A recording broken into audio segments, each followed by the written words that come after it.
Mental Health Monday. Mental Health Monday. You mentioning therapy though, it makes me. Have you interviewed like therapists? Yeah, I just did a sit down with one therapist, Miss Unique, who I've done a lot of work with her. And we just did another sit down because I was like, oh, I need to make sure folks hear about Unique and the things that she be selling. She's a dope therapist from Chicago, by way of Chicago, that works out here in DC. I did another interview with this therapist, Jasmine. She's dope as hell. She also from North Carolina, did work in Chicago, now does work in Maryland, DC, and Virginia. I think she's licensed for all 3 states. And I have a couple other counselors and therapists that I'm looking to interview because I want to start getting back to adding more of the professional voice to the work that I do.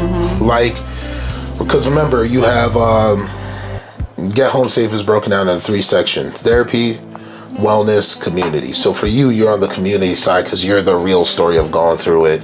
But for the therapist, I told them, you have one interview that's your introduction to folks, and then we have the other interview of really discussing what's going on in our community and what are we observing and why are these things happening in the way that they're happening. They don't have to happen that way, but they're happening in these ways. What can we do to make shit better? Because let me tell you, shit is not only getting worse, but the resources for things to be solutions are starting to go away too. And that's bad because so for example, I have an issue with hospitals. Oh man. Oh my God. You mean prisons? That one struck a chord with you. They're prisons. And it's medication. So even not even going that far, this young lady who I'm cool with, who's a nurse, told me how security isn't trained on how to deal with mental health patients. They just criticize and insult everyone. And for you as a mental health patient in a hospital, I think it's detrimental to say, I'm a hospital, but your security guards are insulting people that are having a mental health breakdown. From a society standard, if you don't see an issue with that, or don't break it down into they shouldn't have lost their mind. That's the dumbest thing. I tell people they dumb to their face for stuff like that because it's not that simple. You're not choosing to be crazy. You're not choosing to lose your mind. So when the hospital chooses to have these cops and hired security that don't have the awareness to shut up and mind their business or handle the situation correctly with empathy, they're there to protect the nurses, and that's necessary. But if they are helping the patient that is losing themselves deteriorate more, then you basically have a contradiction. You've hired a contradiction. And if there's no training to that, because cops know they're not going to be held liable for that kind of behavior, it makes you think, what else do these securities and cops do, knowing that, well, I'm not liable for that, so I can get away with it? Because it's not just that. That thought process bleeds into a lot of things. Well, who's going to check me? What they going to do about it? I'm hired. I got to keep everybody safe. What's the issue? And it's no, that's a big issue, because you can easily push someone over the edge who goes from I'm simply a mental health problem to I am now a mental health problem and I am a danger to people because you've pushed me to the edge.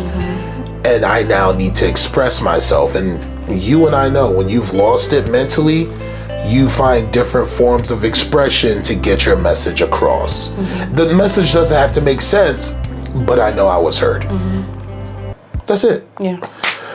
Wow, what a bar.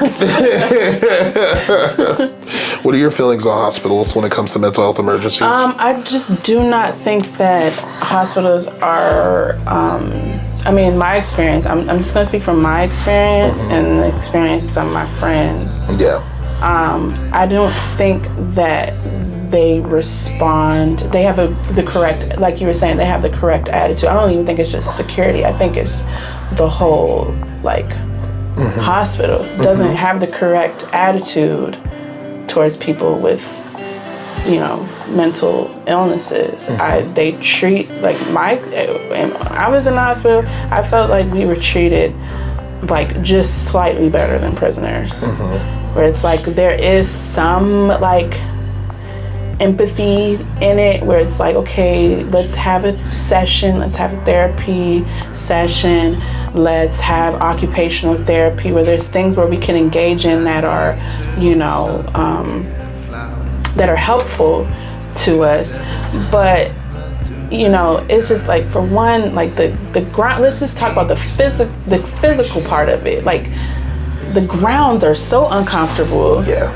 It's just like hospitals or McDonald's. Yeah, You're there to just get what you need and leave. And the way that they place you, like I had a crisis, and I went to Washington Hospital Center, and I was taken in the emergency room away from my partner, and my partner was waiting out in the waiting room. I was begging and pleading with them, please let her come, because they kept telling me that she could come. After they talked to me, saw what was going on, they kept telling me that she could come. And then they started like coming, okay, let's go and take. Meanwhile, they're not telling me what is going to happen. They're not telling me that they're planning on keeping me or anything like that. It's just one person comes in, okay, we got a bag just for your belongings, just to put your belongings in. Okay. They're not telling me that they're going to take the belongings away from me, and that includes my phone. They're not telling me this. So I'm starting to panic because they're getting ready to take my phone. They're not explaining to me why they're taking my phone, where they're taking my phone, and they're still not telling me whether or not she can come back. And so I'm starting to panic. I'm crying at this point. I'm talking to, there's an aide that comes in basically to babysit, to watch you until the nurses and doctors come in.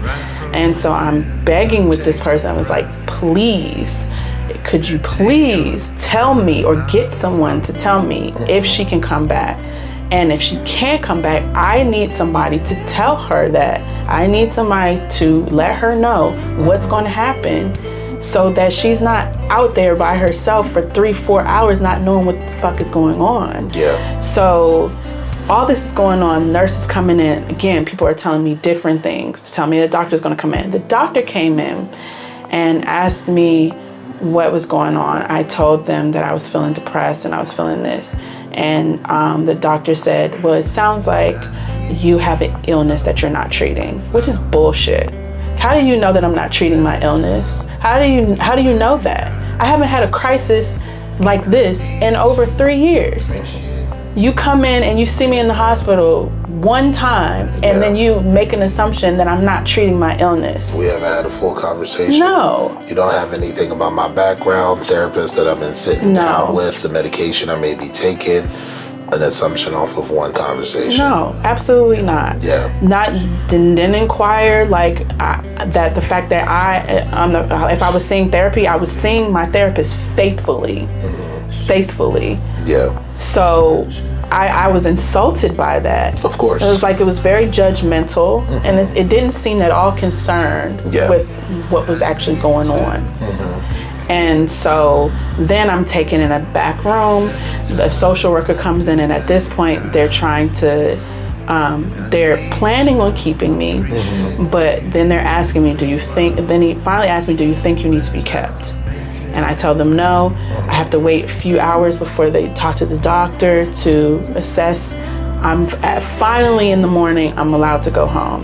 And that was more traumatic for me than the thing that brought me in the hospital in the first place. And now you have this deep seed of distrust of, why would I trust people that are doing everything they can to not listen to me? Yes. Yeah. I would, if I were ever to try to commit suicide again, I would try my best to be successful just so that I don't go to the hospital and have to stay there. Yeah. Because moments like that, you're just like, why would anyone sit through that? You guys are supposed to help me, and if that's what help looks like, then how do I tell the next person you need to go to the hospital when that's been my experience? Especially as someone who is more relatable to someone who is having ideations, who's going through the process of, and I'm trying to stop them. Exactly. Yeah.